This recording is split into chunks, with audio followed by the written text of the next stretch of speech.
Bonjour à tous, ici Adrien. Aujourd'hui on est le vendredi 19 novembre 2021 et dans cette vidéo on va parler de la distribution Linux qui est toujours top 1 du classement DistroWatch, à savoir MX Linux.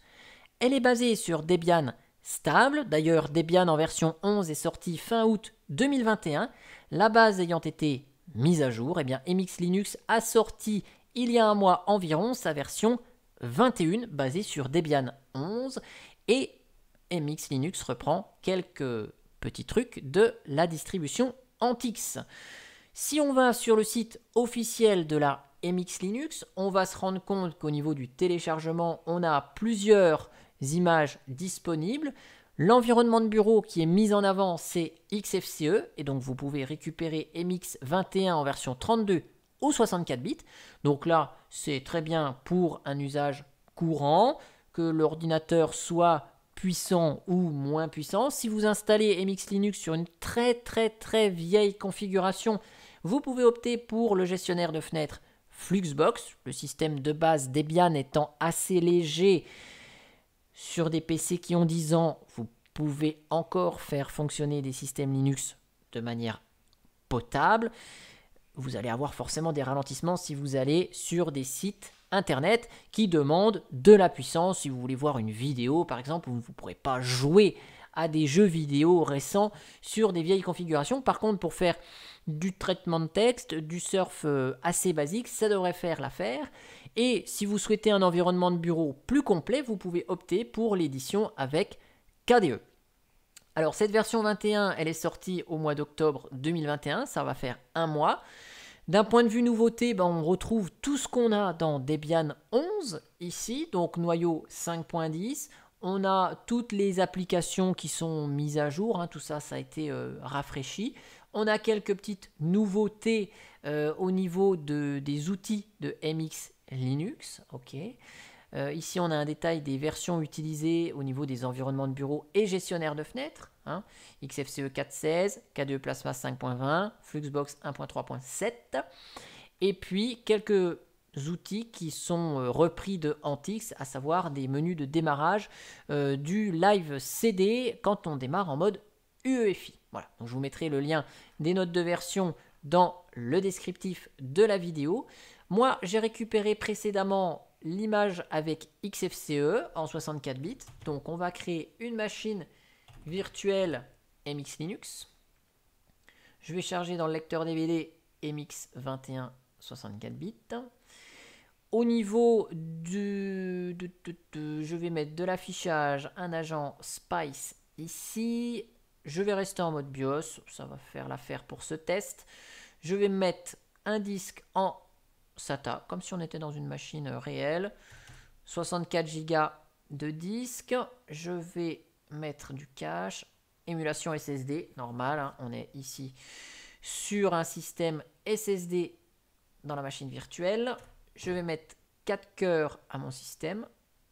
4 Go de RAM. Quelque chose qui est courant aujourd'hui au niveau de l'utilisation. Le réseau, j'utilise le réseau local.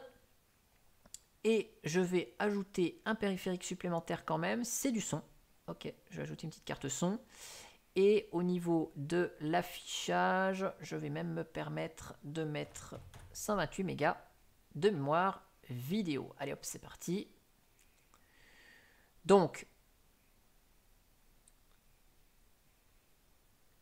là, c'est le menu de démarrage. Ok, je vais me mettre en français et je démarre sur la MX21. Donc, le CD, DVD, média d'installation, il est exactement pareil au niveau de l'environnement de bureau. Si on est avec XFCE, Fluxbox, on retrouve la même chose. On s'intéresse rapidement à l'outil d'installation et on verra les outils de MX Linux une fois le système installé.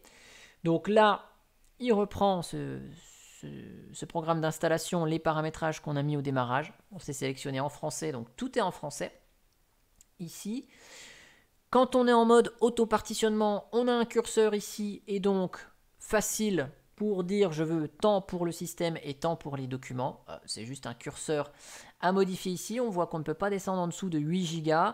Et puis ici, l'outil recommande au moins 35 Go sur notre système. Donc là, je vais tout mettre dans une seule partition.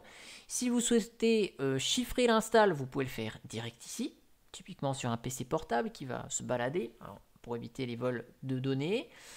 On peut aussi, si on le souhaite, personnaliser la disposition des disques. Donc là, j'installe sur l'intégralité du disque dans notre test ici. Et là, l'installation, elle démarre. Et le temps que l'installation se déroule, nous, on a la possibilité de paramétrer quelques éléments. Donc l'installation du Grub ici, vu que je suis en mode BIOS normal, je peux l'installer soit sur le MBR, Master Boot Record, sur le disque, ou si vous avez un autre système d'exploitation, vous pouvez l'installer sur la partition, votre Grub, et là vous choisissez la partition. Ça évite éventuellement d'écraser un système qui est déjà installé au niveau du démarrage pour laisser éventuellement l'autre système gérer le démarrage de votre MX Linux par exemple. Et si vous êtes avec de l'UEFI, bien sûr, il faut choisir le choix ESP ici. Et donc, l'installation du démarrage va se mettre dans la partition EFI qui va bien et qui sera précédemment créée. Donc là, on peut mettre le nom de l'ordinateur. On peut paramétrer un nom de domaine. Bon, je vais mettre linuxtrix.lan. Si vous n'en avez pas, vous pouvez laisser par défaut. On peut préparamétrer ici le groupe de travail pour le serveur SMB, le fameux serveur Samba, qui va nous permettre de partager des fichiers via le réseau à d'autres ordinateurs qui soient Linux ou Windows. Okay. Ici, tout ce qui va être configuration du système au niveau de la langue, de l'horloge. Donc là, on a démarré notre CD en français. Donc tout est repris ici, mais si vous voulez changer l'affichage de l'heure, si vous voulez changer le fuseau horaire, ok, vous pouvez ici. Et on peut personnaliser les services. Donc là, si on se dit, bah tiens, j'ai pas d'imprimante, j'ai pas de scanner, bah je peux décocher ici la gestion du scan et des imprimantes. Voilà. Peu de paramétrage ici, mais ils ont le mérite d'exister, donc c'est pas mal. Et puis après, sur l'écran, juste après, eh bien, on va créer notre utilisateur. Ok, donc là, processus d'install, il est en pause en attendant d'avoir les informations ici. Là, je vais créer un mot de passe pour mon super utilisateur. Hop, je passe à l'étape d'après. Et donc là, vu que toute la configuration est faite, le processus d'installation continue. Donc il applique les paramétrages avec tous les choix qu'on vient de définir. Il installe le gestionnaire d'amorçage Grub. Il met à jour l'initramfs et on va pouvoir redémarrer sur notre système et voir un petit peu où en sont les outils et manipuler la distribution. Après, je ne rentre pas dans les détails de est-ce qu'il y a système D, quelle version du logiciel il y a, etc. On retrouve ces choses-là dans une Debian de tout ce qu'il y a de plus classique. Dans ce test-là, je vais me concentrer juste sur les outils qui sont propres à MX Linux, voir un petit peu comment tout ça fonctionne. Donc là, je retire le DVD. OK.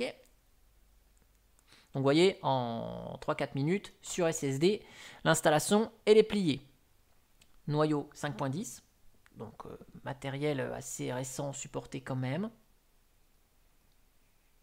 On a une Debian, tout ce qu'il y a de plus classique, Debian 11. Là-dessous, donc gestionnaire de connexion, on va démarrer sur le truc par défaut, à savoir XFCE. Yes. OK. Donc, première fois qu'on arrive sur notre session, on a ce centre d'accueil avec les liens vers le manuel utilisateur, la foire aux questions, les forums, les espaces contributions. Le manuel d'utilisateur, je fais juste un petit aparté parce que toutes les distributions Linux ne proposent pas de manuel utilisateur. Là, on a un manuel qui est en français, qui incorpore des vidéos directement. OK. Et donc tout est classé par catégorie. Donc vous voyez, si vous voulez configurer l'affichage, ok, vous pouvez chercher pas mal d'informations. Il y a 200 pages. C'est pas souvent qu'on a des manuels d'utilisation. Donc c'est à noter quand même ici. Voilà. si vous voulez installer des logiciels, comment vous pouvez gérer ça. Donc l'introduction, méthode, paquet, voilà, qu'est-ce que c'est des paquets, etc. Donc là, vous avez des infos là-dessus. Vous avez un outil ajustement qui va nous permettre là de paramétrer notre tableau de bord, notre système. Donc là, je vais juste mettre une résolution d'écran un tout petit peu plus grande, par exemple un 1920 par 1002. Alors, c'est pas très standard, mais c'est juste parce que ça rentre dans la taille de l'écran ici, ok. Donc, tableau de bord, vous voyez, on va pouvoir afficher un tableau de bord soit verticalement, soit horizontalement. Donc, si on veut le remettre en bas, on peut le mettre en bas, appliquer, et il revient en bas, cool. Donc là, c'est des petits outils qui viennent aider à la personnalisation. Et puis, on a l'accès aux paramètres XFCE. Donc là, si on veut changer au niveau du gestionnaire de fenêtres, le thème, ok, on va pouvoir changer. Il n'y a pas de souci. On a un accès aux outils de l'environnement de bureau depuis les outils MX. Ok. Et donc, si vous voulez changer les thèmes, compositeurs, etc., vous pouvez faire ça. Hop. Et nous, on va s'intéresser aux outils. Ça, c'est très intéressant puisque c'est ce que propose MX Linux en plus par rapport à une Debian traditionnelle. Et qu'est-ce qu'on va retrouver dans les outils de MX? Eh bien, un outil qui va nous permettre de créer une clé USB. Ok, donc on va pouvoir créer une clé USB, un média MX pour emporter sa distribution avec nous. On a MX Snapshot. Donc ça, MX Snapshot, c'est un outil, je vous le montre ici, qui permet de créer une image ISO de notre système actuel. Ça veut dire qu'on a des logiciels qui sont installés dans notre système, on va pouvoir en ajouter, en supprimer. Eh bien, vous allez pouvoir créer une image ISO de votre système avec tous les logiciels qui sont dedans, dans le but de soit conserver votre système actuel, vous voulez réinstaller plus tard, hop, eh bien, vous pouvez réinstaller votre système avec tous les logiciels que vous aviez installés, ou redistribuer. Si par exemple vous dites bah tiens je suis dans une association, je veux installer MX Linux, vous pouvez faire sur un poste votre installation personnalisée, mettre tous les logiciels, vous faites une ISO et après vous pouvez installer votre système qui est déjà tout prêt et tout personnalisé. Donc ça c'est cool, c'est disponible ici. On a des outils de maintenance qui sont ici chroot, donc pour se récupérer sur notre système. Donc là, c'est plutôt des choses qu'on va utiliser en live CD pour récupérer notre système. On a un outil qui nous permet de gérer ici le démarrage de notre système. Donc il va simplement éditer les fichiers de configuration de Grub. Donc là, quelle entrée on fait, combien de temps le choix s'affiche, etc. Donc plutôt utile quand on a plusieurs systèmes.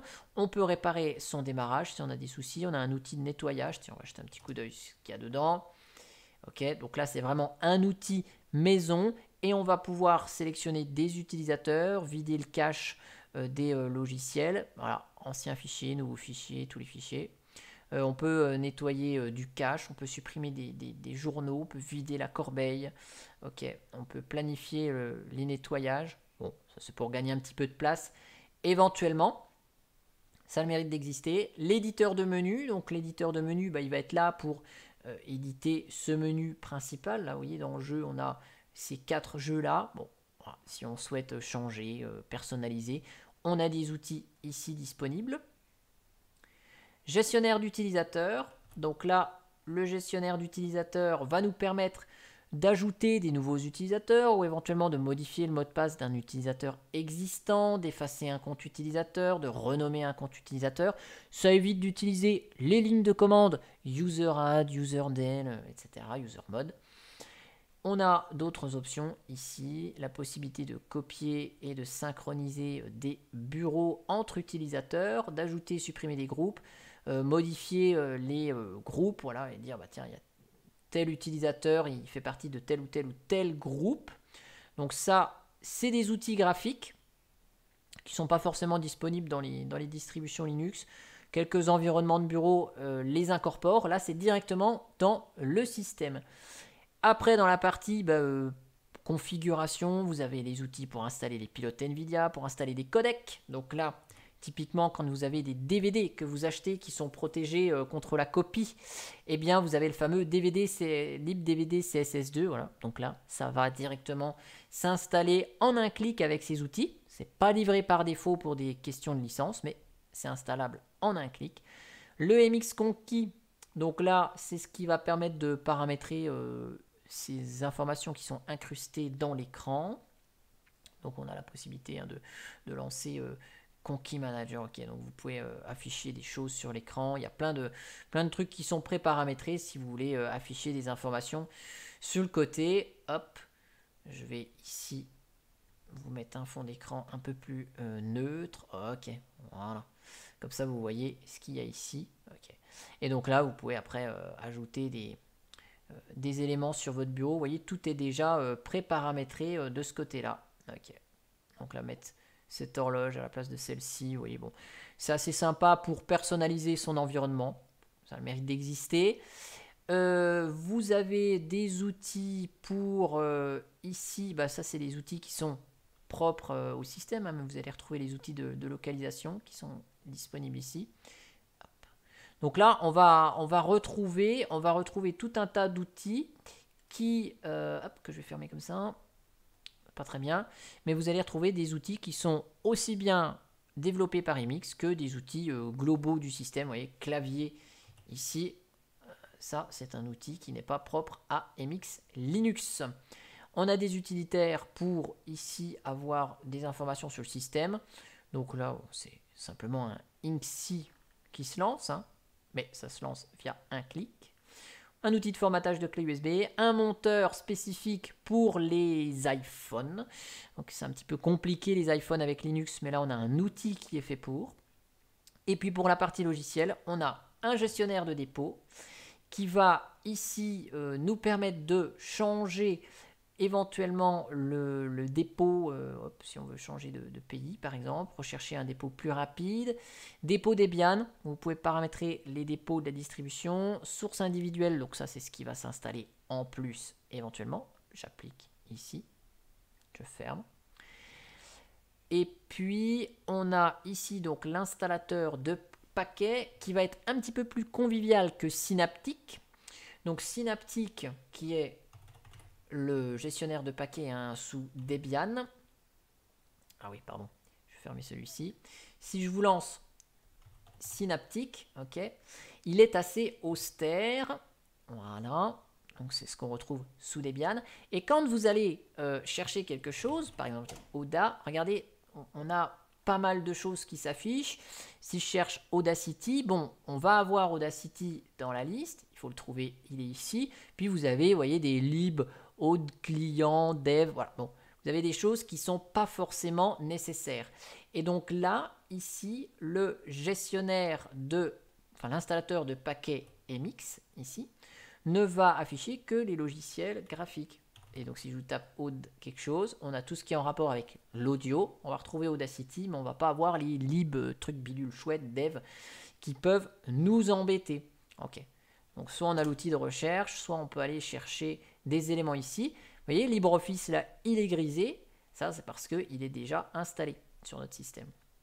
On a la possibilité d'installer LibreOffice en provenance des backports de Debian, donc une version plus récente de LibreOffice. Donc là, on va expérimenter l'outil audio. Je vais mettre ça, par exemple, convertisseur média, courrier électronique, on a déjà Thunderbird. Qu'est-ce qu'on peut installer? Graphisme, je vais regarder, donc on a déjà GThumb, ça. Je vais installer un GIMP complet, par exemple. Ok. Icône, imprimante, jeu, langue, messagerie, navigateur. Donc ici, on peut même installer direct Vivaldi. Cool. Donc on a Opera, Chromium, Falcon, Firefox, Firefox ESR, Google Chrome, Opera. Je vais installer Google Chrome et Vivaldi. On va voir comment ça se passe avec des logiciels qui ne sont pas de base chez Debian, par exemple. On peut changer de noyau si on veut. Réseau, serveur, thème, torrent, vidéo. On va regarder ce qu'il y a dans vidéo. Je vais installer Kdenlive. Le logiciel que j'utilise pour monter mes vidéos. Et donc là, on va voir comment se comporte l'outil de MX. Donc là, il rafraîchit les dépôts. Donc les paquets suivants ont été installés, afficher les détails. Donc on peut montrer les détails. On peut y aller direct. Donc on y va direct. Génial, je vous accélère tout ça.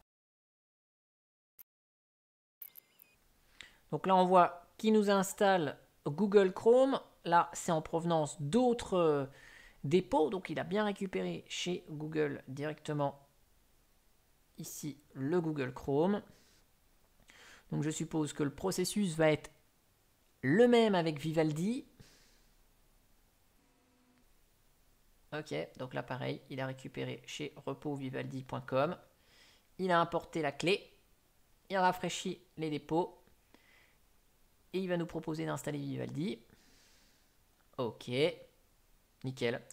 Donc l'outil installe de manière vraiment correcte les logiciels tiers qui ne sont pas dans les dépôts officiels. Donc c'est assez cool. Processus achevé avec succès.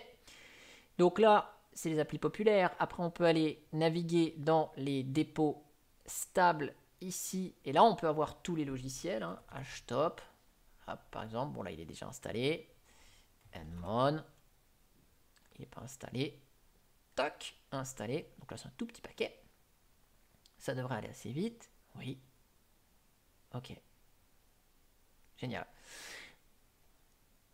Dépôt de test MX. Bon, on va pas trop aller regarder ce qu'il y a dedans, mais on a la possibilité de voir et de tester des choses. Dépôt de rétroportage Debian, donc ça c'est assez pratique, hein. C'est tout ce qui est backport, donc si vous avez besoin d'un logiciel bien particulier qui est dans une version plus récente dans les backports de Debian, eh bien vous pouvez aller les prendre ici. Vous avez à disposition les Flatpak, donc bien sûr un avertissement comme quoi c'est proposé par commodité, mais MX Linux n'est pas responsable du bon fonctionnement des applications ici. Et donc dès qu'on va dans la partie Flatpak, il va automatiquement tout préinstaller le Beans Flatpak, qui n'est pas donc disponible par défaut, mais une fois qu'on vient activer ici, on va pouvoir aller récupérer des applications. Donc on va aller ici récupérer... On va aller récupérer AnyDesk, par exemple. J'ai bien coché dessus. Je vais faire installer. Comme ça, on va tester la gestion des Flatpak ici. Donc, le temps que ça s'installe là, on va aller voir que, par exemple, Vivaldi qui s'est installé, bah, c'est installé comme il faut. Je vais lancer Kdenlive qu'on a installé. Donc, OK. Vivaldi fonctionne ici. Nickel. Kdenlive, il s'est installé avec succès. Je vais aller Audacity. Hop là. Audacity.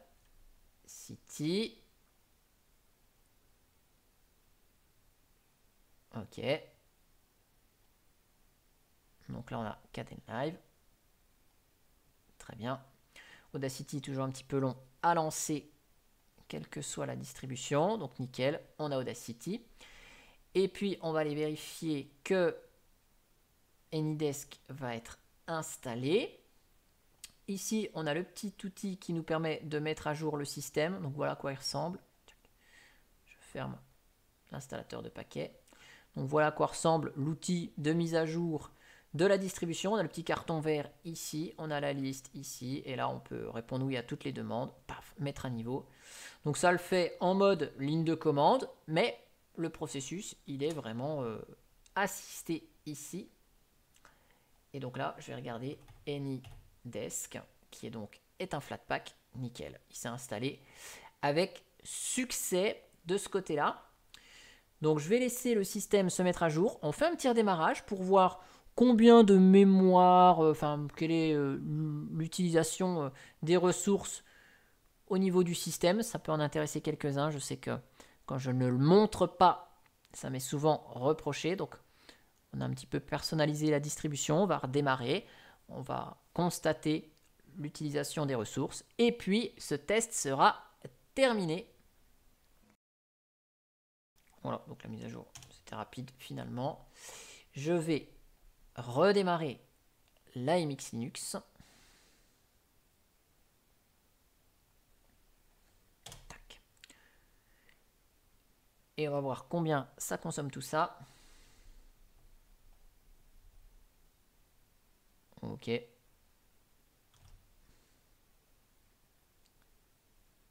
Juste la résolution d'écran n'a pas été prise en compte. Il doit manquer les outils de virtualisation, mais c'est pas très grave. Hop, nous, ce qu'on va lancer ici, c'est juste l'outil htop. Voilà, comme ça vous êtes fixé.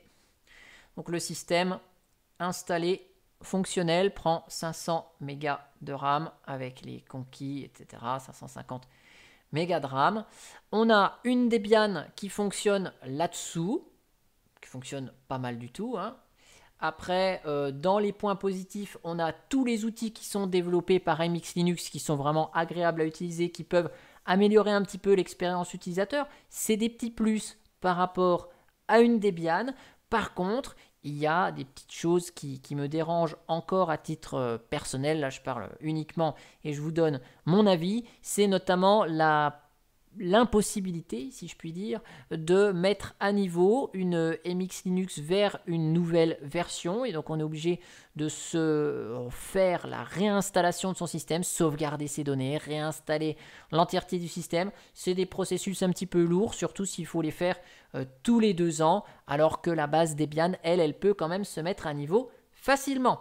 En tout cas, j'espère que cette vidéo sur la MX Linux vous aura plu. Et moi, je vous dis à bientôt pour une prochaine vidéo. Ciao, ciao!